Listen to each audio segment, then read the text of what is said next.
there's so much opportunity and so much shared opportunity and resource that is interfaith now more than ever that we can really tap into. And I think people don't appreciate as much as they should the evidencing of what Dr. King and others lived into in the time of the civil rights movement and beyond. And even now, I don't think they understand or appreciate the nature of the interfaith disposition. There's no one way to get to some of the places and spaces we need to get to in the clarity and the confidence in the solace in the anchoring of our souls and our spirit. But there is commonality that is found.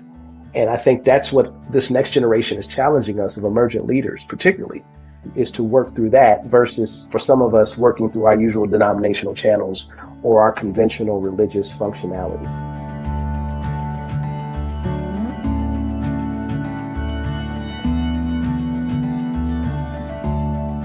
Hello, everyone. Welcome to the Pivot Podcast, where we explore how the church can faithfully navigate a changing world. I'm Terry Eldon, and I'm joined with Dwight Shiley. Today, we're honored to welcome the Reverend Dr. F. Willis Johnson back to the show. Dr. Johnson is senior pastor of Christ United Methodist Church in Columbus, Ohio, and a visiting instructor in starting new Christian communities here at Luther Seminary. As we begin 2025, many church leaders are reflecting on the turbulent year we've just experienced and wondering how to move forward with hope and purpose. Some feel exhausted from navigating political tensions. Others are seeking to rebuild trust across divided communities. And many are asking what prophetic leadership looks like in this next chapter of our national life. As we approach Martin Luther King Jr. Day, we wanted Dr. Johnson to help us reflect more deeply on how Dr. King's vision of beloved community can shape our path forward. Through his book, Holding Up Your Corner, and his leadership with urban church plants, Dr. Johnson shows how justice work isn't just about responding to crises, it's about forming disciples who can engage in the hard, holy work of transformation. So Dr. Johnson, welcome back to the Pivot Podcast. Oh, glad to be here. Thank you.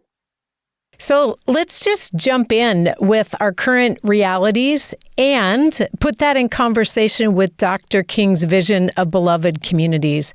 How would you imagine getting us started to think about what parts of that vision speak into this current moment that we're living? Well, I think the first thing to hold on to, though it's difficult, is the spirit and the belief that hope yet lies ahead. That this is and will continue to be a journey. Dr. King so eloquently and timely, within a timely way, spoke. Almost some would suggest that he eulogized himself before his death, talking about the fact that I may not, he may not, we may not see the fullest expression or maturation and realization of our hope, but that in itself is not enough that should keep us from, nor for the inevitable of that hopeful promise to be fulfilled. And I think both in a spiritual sense and in our civic religion, in our life in a democratic republic, we are still on that journey, still in that place. And I know it's a strange, maybe, point of departure, but I think in this season of not only of where we're living and how we are as a nation, but even in this time of being reflective, now more than ever, we have to not only cling to our hope, but mine for our hope and work towards bringing it to the fullest fruition possible, knowing maybe that we may not always get to see it unfold ourselves, but yet it shall come to pass. So I'm curious, as you reflect on some of the practices that Dr. King led with, both for him as a leader, but also for the civil rights movement and the communities and the churches that he led, How might some of those translate into this moment? And, one of them, of course, being nonviolence. And we've been through this season where there's been the threat of political violence, some attempted political violence and things like that. And it seems like a volatile situation still, kind of not just here in the U.S., but also certainly globally. But what are some practices that we might, kind of consider and retrieve from his leadership for this moment? Well, I think we can definitely take note and apply aptly the reality of deliberative action and deliberate intention. I'm using these words with emphasis because, as you mentioned, much of the Kingian or Dr. King's philosophy, people focus in on the what is identified as nonviolent activity. That was King further kind of distilling the work of civil disobedience and this idea of protest.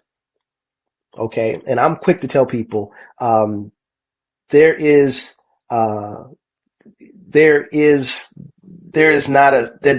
we way too many times we use the terminology of nonviolence to kind of distinguish away from protest.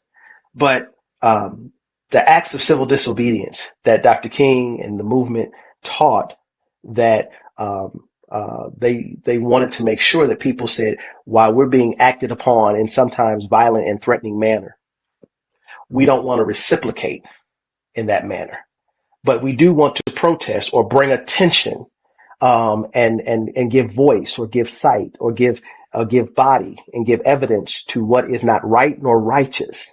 And so I think the church and even the larger society, we live in a democratic republic that welcomes the First Amendment exercise, that makes space and allowance for what is acts of civil disobedience as well as protest. And I think fleshing that out individually and collectively is important, and I won't bore the audience with that.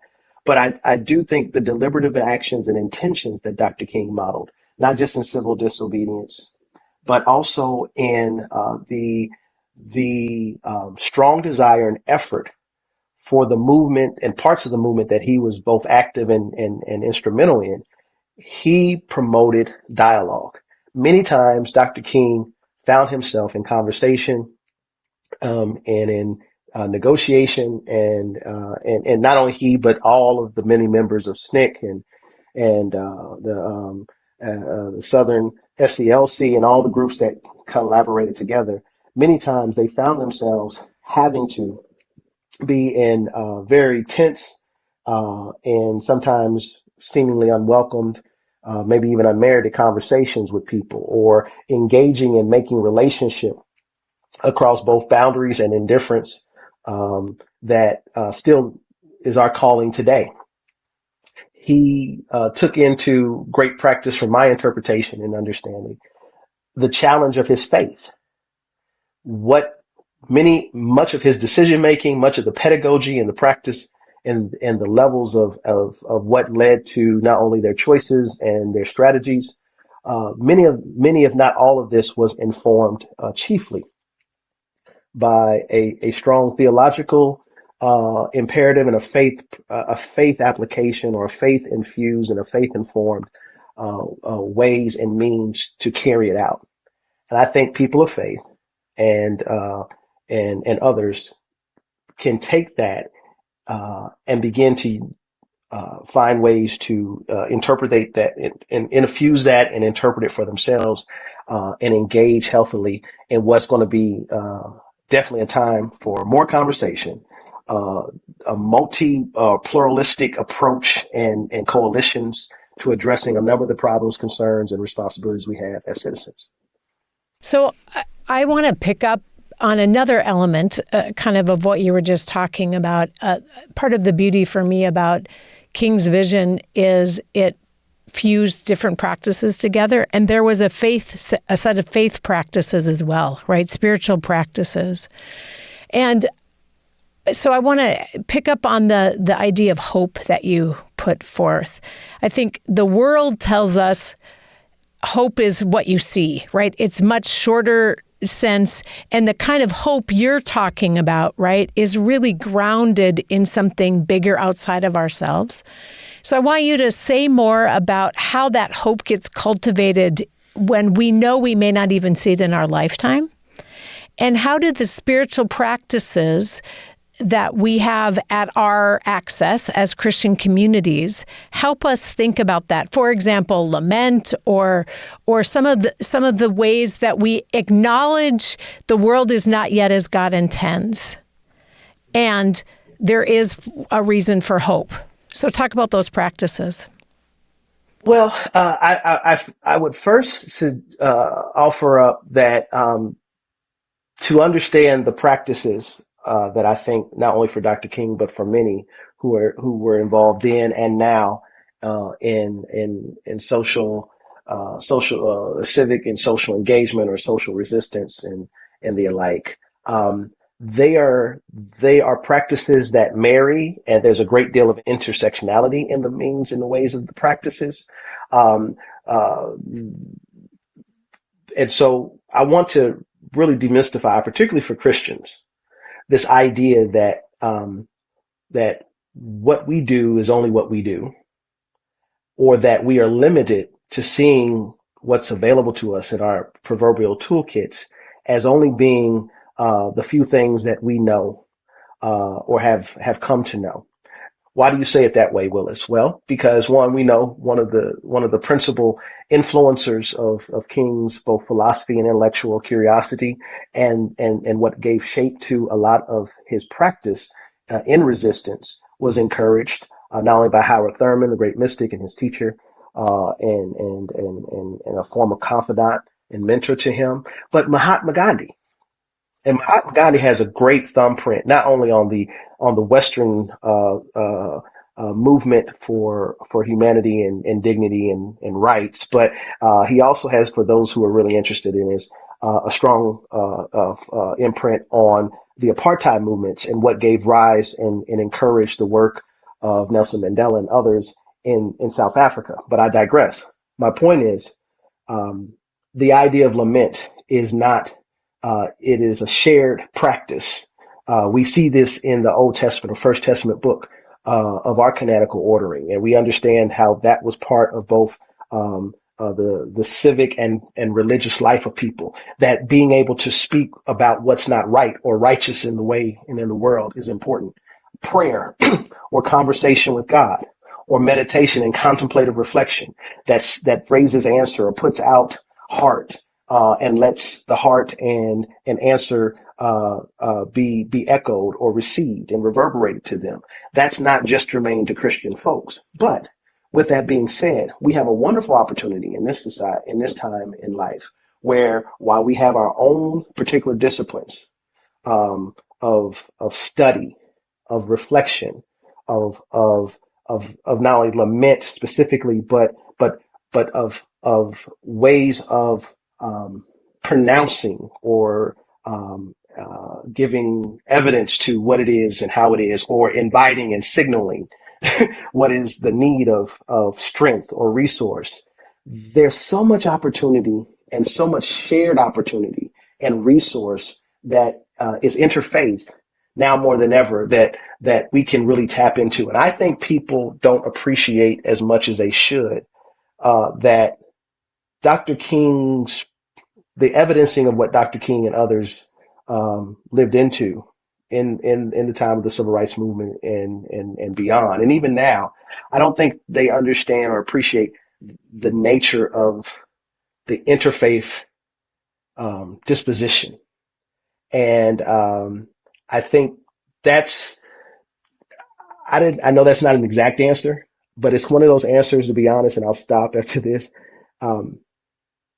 There's no one way to get to some of the places and spaces we need to get to, in the clarity and the confidence and the solace and the anchoring of our souls and our spirit. But there is commonality that is found. And I think that's what this next generation is challenging us, of emergent leaders, particularly, is to work through that versus for some of us working through our usual denominational channels or our conventional religious functionality. So one of the things that we have heard from a number of leaders about is the struggle to maintain prophetic witness, both as leaders and as congregations, while avoiding partisan entanglement. And you're a pastor of a local church. What's your wisdom on that affirmation of prophetic witness and as a part of Christian leadership and the gospel, and avoiding a kind of partisan entanglement, which seems to be an easy trap for people to fall into today? Yeah. Well, the first thing I would tell people is I ask this question many times when I've taught classes on this, and you ask people, what does it mean to be prophetic? And the first response is, speak truth to power. Okay. That's one dimension of it. That's a part of it, and that's good, but it's not the whole kit and caboodle. I won't get into my whole definition that I borrow from scholars like Rufus Burrow Jr., who talks about 8th century prophets and it's the unmasking of truth and I won't get into that. But I would say that being prophetic is not just preaching. Okay. And the first thing I tell people is, okay, truthfully, respectfully, if that's not your issue or an issue in context, don't try to make it an issue. There's enough injustice that may not look just like everyone else's injustice, but there's an an unrighteousness or something that needs to be challenged in your context that is appropriate to challenge for your context. I love that. I'm sorry, Dwight, but some years ago, I was a shark in my book somewhere, and a person stood up and they asked me the question, basically, how do you preach about, Michael Brown or somebody in an all-white congregation? And I said to them, why would you preach about Michael Brown in an all-white congregation in the middle of North Dakota, Wyoming, or wherever they were at? and they kind of were bewildered by that. And then I followed up. I said, let me ask you a question. Maybe, have you ever thought about this? How in the Western Hemisphere, in the continental U.S., in the 21st century, that you're able to be in a community, in a city, in a state, in a region that is so homogeneous at a time where the world's population suggests otherwise? Maybe that's the question to ask that will then help you move towards understanding some of the other challenges that are elsewhere in the world. So, pragmatic response after the 3-minute soliloquy. Ladies and gentlemen, identify what's of consequence in your space. And the prophets did this of the 8th century Old Testament elk. One, don't raise any question, commentary, or consideration that you can't remain answerable to yourself. Okay? I know it means speaking truth to power. Well, what is the truth? So you've got to have a shared lingua franca. I always say you got to have a common speak. What is it that speaks to the situations and the people that you're in? What is your leaning? It's interesting that the prophets of old, they both had to represent the interests of the people and represent the interests and the imperatives of God. They stood in what I like to call the suicide lane. They didn't have a side. They didn't have a side. They were at the cross. They were in the crosshairs and at the cross section. There's a beautiful possibility and both problem of being. I don't want to say being objective does not mean you don't have an opinion, but there is a place and a point in which some of us serve best on standing where we stand, not trying to find a side to stand with. And I hope that's clear to people. I'm very partisan. Okay. And I have to guard against in my position in the pulpit, in the pews, in the parking lot. I can carry that partisan nature or yield it in different ways. But I've had to discern, and I have to be very guarded and defined, because at the end of the day, if you're going to operate in the role of the prophet, you have to not only raise question, commentary, and critique, but you have to remain answerable to those same questions, commentary, and critique. So I hope that's helpful for you, because here's the thing. Too many people want us to give them the answer. And part of your job is to not give everyone the answer. Probably the greatest benefit and beauty, particularly in the prophetic model, is when the prophet themselves pleaded that they did not know. They were not sure, and yet they trusted God. I want to lift up, maybe it feels more pragmatic, but I think part of what I see congregations struggling with is how to set the table, an environment where for people to have difficult conversations, right? Around any topic. And I think specifically some of the things that we're talking about here are so deeply, both there's blind spots that we don't know what we don't know, and they're deep within us as far as we hold personal values or things, and so it's personal, and we don't have a good set of practices, or we don't have experience with practices. So I find that one of the things that congregations need to work on is just hosting conversations across difference, right? And what kind of insights would you have as congregations want to begin to host these kind of conversations? What insights would you have for such conversations? This is going to sound probably a little strange coming from me, because I'd love to tell you to go to the book and buy it, turn to the back of it. There's a whole layout for how to do these things. But I'm not going to tell you to do that. But if you went to go get the book, holding up your corner, yeah, you could, and it's all laid out in a template form, and you know. But here, what I'm going to do different in this next opportunity is this. I think people of faith ought to actually practice their faith.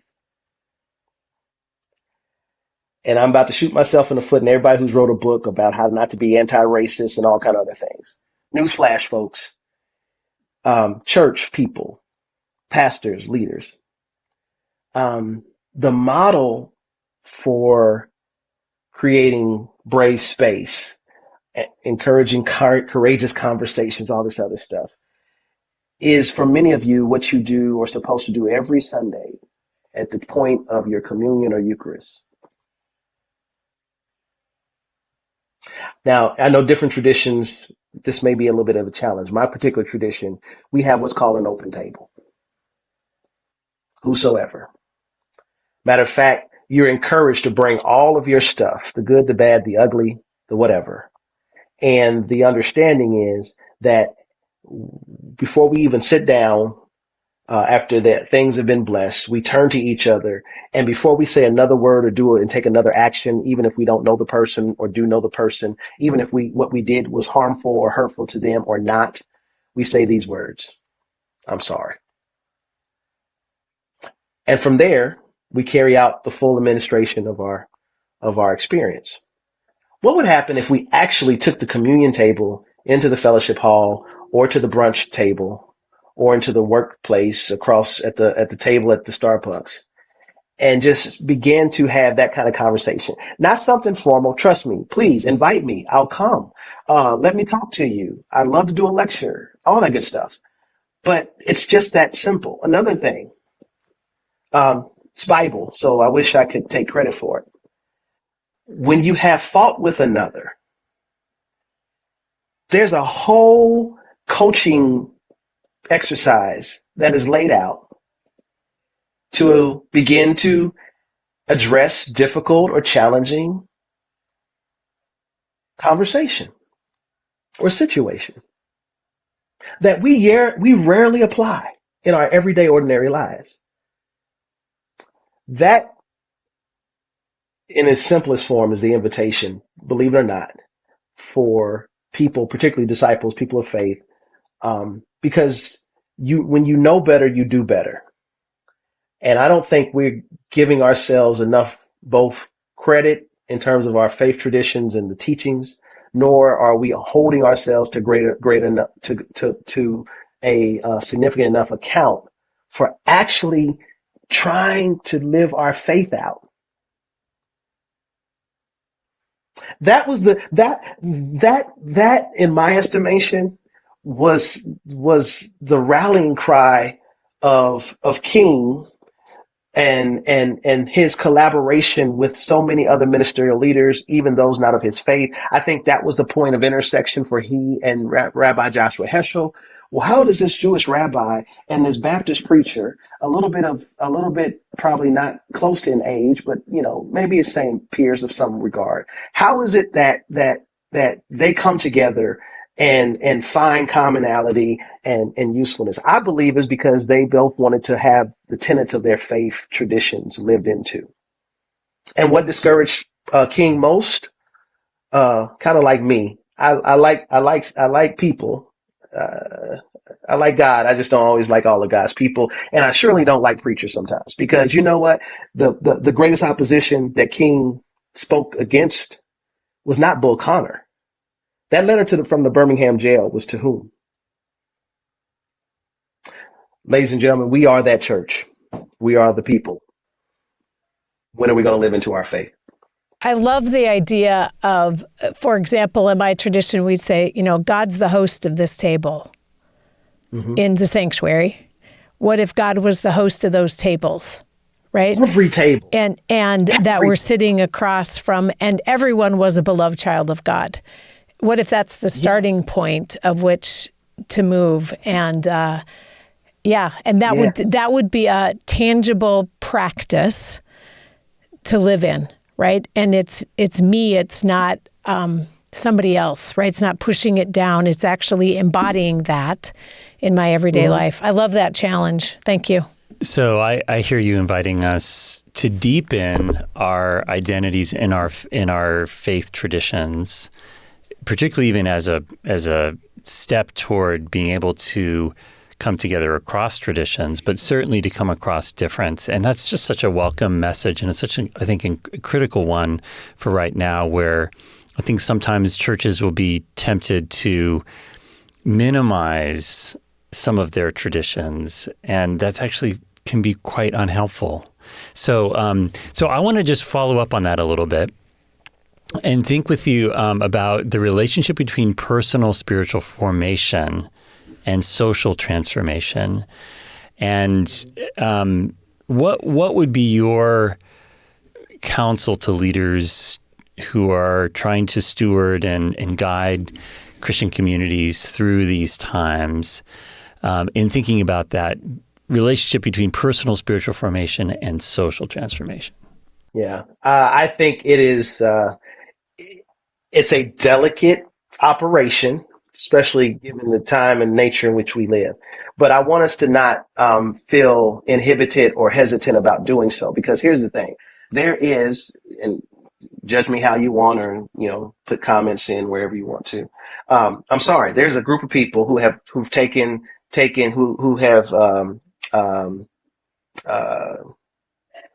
commandeered, for instance, the idea of being evangelical and the concept, and have shaping a political ideology out of what has inherently a religious expectation and identity and imperative to go out and spread the good news.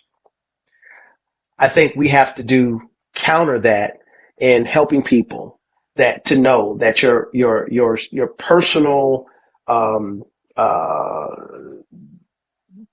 journey and becoming in faith is just that, but it is not separate, because the full expression and employ of that being, that way of being, the embodiment, the exuding, and the exhibiting of faith in real time, the incarnate nature is in how you live. Okay. What you do, what you and we do in life and in the world speaks of our God. Our God is not limited to the four walls or to the confines or to the bar or to the bowling alley or to the bike ride or whatever is the ecology of the setting of our faith traditions. I think we would do wise to help teach people in a healthy way how important their faith is and how their faith truly is expressed or experienced in real time in the real world, and the actual effect that we want to, for many of us, bring about as relates to being disciples and faithful people, or making a transformation, or being disciples in my tradition, being disciples and making disciples for the transformation of the world. It does not, you can't just stay in your church and pray, and you can't just stay in your personal space and not think that it's going to have effect or effect on other people. We have to challenge that as those of us who, particularly who are ordained or who are assigned in the teaching and the curating of the faith. Maybe a simpler way to express it is this.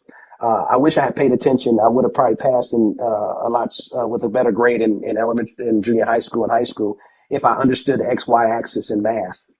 But the reality is this: until you get your vertical relationship intact, your horizontal relationships can't be. You show me discord, you show me imbalance, you show me hatred, you show me dishonoring and indifference, and I'll show you a person who's not in right alignment, who's not seeking the will of God, or who's not finding themselves anchored or on their square, to borrow from the Masons. That imbalance and that poor foundation or that poor structure and that vertical misalignment is what also results in the horizontal misalignment. So teaching in that regard, or premising our faith with that kind of promise and end, is what I think we're charged to do in these times now more than ever. There's no right or wrong way to do it. I don't want to tell somebody, because every tradition has maybe some of its own orientation, but I don't see people being encouraged to be Christians that as a result bring healing, help, and hope and social consciousness into the world. We always try to be like we're the Christian church who's socially conscious. Okay, we're the welcoming church that is radically welcoming. Well, dang nabbit, that's what we're supposed to be if you are whoever you are. I mean, that ain't no special brand. It's the new Tide. No, it's detergent. It's supposed to clean everything. It's I'm sorry. I appreciate that. I think on a number of levels, Dr. Johnson, here, in the sense that the gospel is transformational, personally and collectively. Yes. And I think your reminder to let ourselves be transformed as we as we actually hear the gospel, the radical nature of this gospel message, to turn away from our own selfishness and to see all of God's people as beloved and justice as a part of our call. But also the sense of the particularity of context, and to see where can I lean in to that in my neighbors, in my relationships, and those are across faith traditions, right? And they're across difference of all kinds that Christians are actually invited into out of our faith. And so I appreciate the intersection that you're calling us into, to hold these things, this discernment together in an important way. So thanks for your time with us today, and for helping us think through what it means to be church, to be followers of Jesus in this time. Well, thank you. Thank you. And to our audience, thank you for joining us on this episode of the Pivot Podcast. To help spread the word, please like and subscribe if you're catching us on YouTube, or leave a review on one of the podcast platforms. It really helps. And the best compliment you can give us is to share this Pivot Podcast with a friend. So for this week, this is Terry Elton and Dwight Shiley signing off.